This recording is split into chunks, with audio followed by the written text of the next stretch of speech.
Everyone, welcome to Anubha study facts. आज हम बात कर रहे हैं सीटेट नोटिफिकेशन आउट हो चुका है और आपका एग्जाम 1 दिसंबर को कंडक्ट होगा। अब सीटेट में बहुत सारी नोटिफिकेशंस की वीडियोस आप लोग देख चुके हैं, तो मैं बहुत ज़्यादा उस पर बात नहीं करूंगी।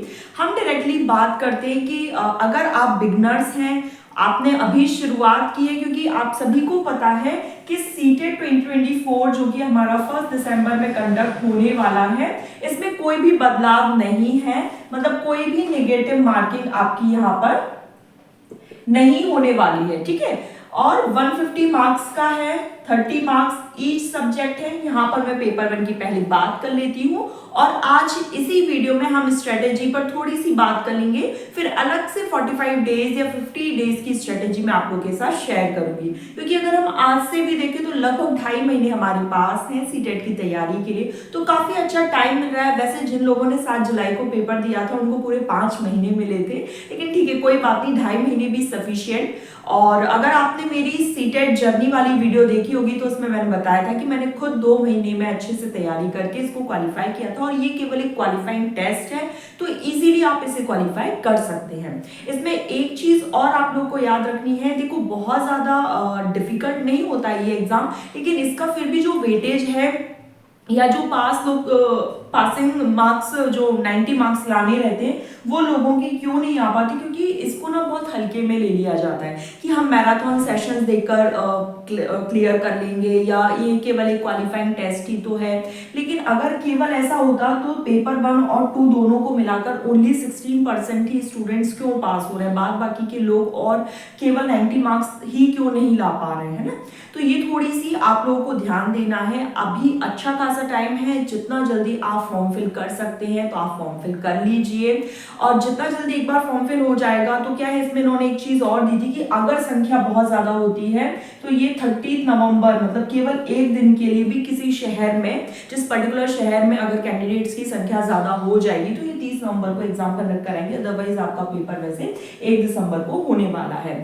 अब जब आप अपना सही टाइम से फॉर्म फिल कर लेते हैं तो जो प्रायोरिटाइज आप सिटी करते हैं, सपोज जो भी आपके जहाँ आप रहते हैं उसके बगल में, जैसे आप किसी टाउन में रह रहे हैं और उसके बगल में अगर कोई शहर पड़ रहा है तो वो फर्स्ट प्रायोरिटी हम उसी को फिल करते हैं। तो अगर आप जितना जल्दी फॉर्म फिल कर लेंगे तो आपको अपनी प्रायोरिटाइजिटी मिल जाती है, ठीक है। और उसके बाद एक हेडेक खत्म हो जाता है कि फॉर्म फिल हो गया, अब हमें अपनी तैयारी शुरू करनी। वरना क्या होता है, 8-10 दिन हम फॉर्म फिलिंग में ही निकाल देते हैं, यार अभी भर लेंगे, मतलब जो डेट है वो अभी एक्सटेंड हो जाएगी, ये हो जाएगी, वो हो जाएगी, हम बहुत सारी चीजें खुद से सोचने लगते हैं। तो ये सब नहीं सोचना है। 2 से 3 दिन आप लीजिए, अपना फॉर्म फिल कर लीजिए और इसका सिलेबस देख लीजिए। क्योंकि सिलेबस बहुत ज्यादा इंपॉर्टेंट है। सीटेट अपने सिलेबस पर स्टिक रहता है, वो कहीं भी इधर उधर से कोई क्वेश्चंस नहीं आएंगे। तो जो 150 मार्क्स का जो इन्होंने बांटा है पेपर 1 की तरफ अगर हम बात करें तो पेपर 1 में देखो सीडीपी है, लैंग्वेज 1 है, लैंग्वेज 2 है, ईवीएस है और मैथ्स है। ये आपका पेपर 1 है और इसमें क्या है, 30 मार्क्स ईच है। अब हम पेपर 2 की बात करें तो पेपर 2 देखो जो बिगनर्स हैं उनके लिए बहुत ज्यादा इंपॉर्टेंट है कि आप किस तरीके से इस चीज को स्टार्ट कर सकते हैं। तो पेपर 2 में देखो सीडीपी कॉमन है, लैंग्वेज 1 लैंग्वेज 2 कॉमन है और यहाँ पर सब्जेक्ट कंसर्न आएगा जो कि आपका 60 मार्क्स का आता है, ठीक है। अब उसके बाद जो भी बीएड, डीएड, डीएलएड, जिस भी अगर आपने एडमिशन ले लिया है तो आप फॉर्म फिल कर सकते हैं। ऐसा नहीं कि आपको सेकंड ईयर में होना जरूरी है या 3rd सेम में या फर्स्ट ईयर पास होना जरूरी है। बस जब भी आप फॉर्म फिल करने जाएंगे तो बस इतना याद रखना, appearing BEd, BElEd, DEd, DElEd, तो आप उसमें अपीयरिंग में टिक कर देंगे तो आपका काम हो जाएगा, ठीक है। आप सीटेट के लिए अपीयर हो सकते हैं।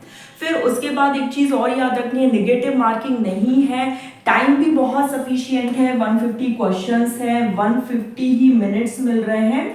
तो अगर आप मॉक टेस्ट लगाएं, मतलब अगर आप बिगनर्स हैं तो सबसे पहले अपनी तैयारी बहुत अच्छी कर लो अकॉर्डिंग टू सिलेबस। जहां भी पढ़ते हो सिलेबस स्टिक कर लो, एक एक पॉइंट्स लेते जाओ, वीडियोस देखो, यूट्यूब पर बहुत सारी वीडियोस अपलोडेड हैं तो उनको देखो, उनके छोटे छोटे से शॉर्ट फॉर्म में नोट्स बना लो, की पॉइंट्स बना लो, सो दैट एग्जाम में जब आप एग्जाम देने जाओ तो उससे पहले के जो दिन रहते हैं, लगभग 1 वीक का जो टाइम रहता है जहां पर बहुत ज्यादा एंजाइटी होती है, तो वो बहुत ज्यादा दिक्कत ना आए। ये सारी चीजें आपको खुद से करनी है। है। ऐसा नहीं कि आप किसी कोचिंग जा रहे हो, अच्छी बात है, लेकिन ऐसा नहीं कि किसी भी कोचिंग पर आप डिपेंड हो गए। ये सेल्फ खुद से करने वाली चीजें होती हैं, जहां पर हम सेल्फ डिसिप्लिन होते हैं, खुद से नोट्स बना रहे होते हैं, प्रॉपर पढ़ रहे होते हैं।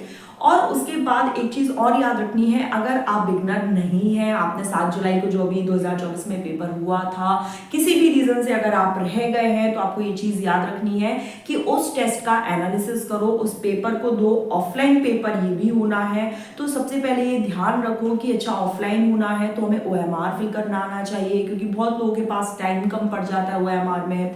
फिर उसके बाद ये चीज देखो कि अच्छा ये वाले पॉइंट्स मैंने लास्ट जो सीटेट दिया था उसमें मेरे ये पॉइंट्स नहीं आ पाए थे, ये टॉपिक्स मुझसे बहुत ज़्यादा वीक रह गए, या मैंने इन्हें छोड़ दिया था, मैंने इन्हें अवॉइड कर दिया, या इंग्लिश पेडागोजी में मेरे मार्क्स कटे, या हिंदी के गद्य पद मुझसे नहीं बने। जो भी आपके वीक पॉइंट्स हैं, सबसे पहले आप उनको एनालिसिस करो, सो दैट कि आपको जो भी 1-2 नंबर से आप रह गए थे पिछले सीटेट में, वो इस बार ना हो, क्योंकि इसमें कोई भी चेंज नहीं आया है, बिल्कुल कोई चेंज नहीं आया है। तो जो बिगनर्स हैं वो भी अच्छे से तैयारी कर सकते हैं, और जो ओल्ड स्टूडेंट्स हैं जिनका सीटेट रह गया था किसी भी रीजन से, उन्हें अच्छे तरीके से मॉक टेस्ट लगाने हैं। किसी भी कोचिंग से, किसी भी यूट्यूब चैनल, किसी भी एप्लीकेशन से आप मॉक टेस्ट लगाओ, बट सेल्फ एनालिसिस करो। ये नहीं कि एक बार मॉक टेस्ट लगा लिया और बस बात खत्म, नहीं, उसका एनालिसिस करो। अच्छा ये वाले पॉइंट्स मुझसे रह गए, अच्छा ये इसमें मैंने ज्यादा टाइम लगा दिया। इस तरीके से जब आप सेल्फ एनालिसिस करेंगे तो आई थिंक आप बहुत अच्छे से उस चीज तक पहुंच पाएंगे। और 90 मार्क्स लाना है, ये एक क्वालिफाइंग टेस्ट है, बहुत ज्यादा डिफिकल्टी नहीं आनी चाहिए। अगर आपको फिर भी कोई डिफिकल्टी आ रही है तो उसका एनालिसिस करो। जब तक आप एनालिसिस नहीं करोगे आपको समझ नहीं आएगा। ऐसा नहीं कि टेस्ट देके बस बैठ गए, सो गए, या अच्छे से नहीं पढ़ा, या 2.5 महीने है तो हम लास्ट के 1 महीने पढ़ लेंगे, नहीं, 2.5 महीने है, थोड़ा थोड़ा करके पढ़ो। अगर आप एक टॉपिक भी एक दिन में क्लियर कर रहे हैं तो उसको इतने अच्छे से क्लियर कर लो कि उसके जो प्रीवियस ईयर क्वेश्चन है वो लगाकर देख लो कि हाँ ठीक है, इस तरीके से क्वेश्चंस आते हैं। और सीटेट अपने सिलेबस पर स्टिक रहता है, तो सिलेबस जरूर मैंडेटरी है, इसको प्रिंट आउट करके जहां भी पढ़ रहे हो उसको स्टिक कर लो, सो दैट बार बार आपके माइंड में उस चीज को वो रिवाइंड होता रहे। तो गाइज यहाँ पर सीटेट से रिलेटेड जो भी मुझे इंपॉर्टेंट पॉइंट्स लग रहे थे वो मैंने आप लोगों के साथ शेयर कर लिए। फिर भी आपको कोई लगता है कि मुझसे कोई पॉइंट स्किप हो गया या मुझे कुछ और बताना चाहिए या आपको कुछ और जानना है, तो let me know in comment section. विद्यार्थी मिशन टेलीग्राम चैनल पर आप जुड़ सकते हैं। चलिए फिर हम अपने नेक्स्ट सेशन में मिलेंगे। Thanks for watching this video.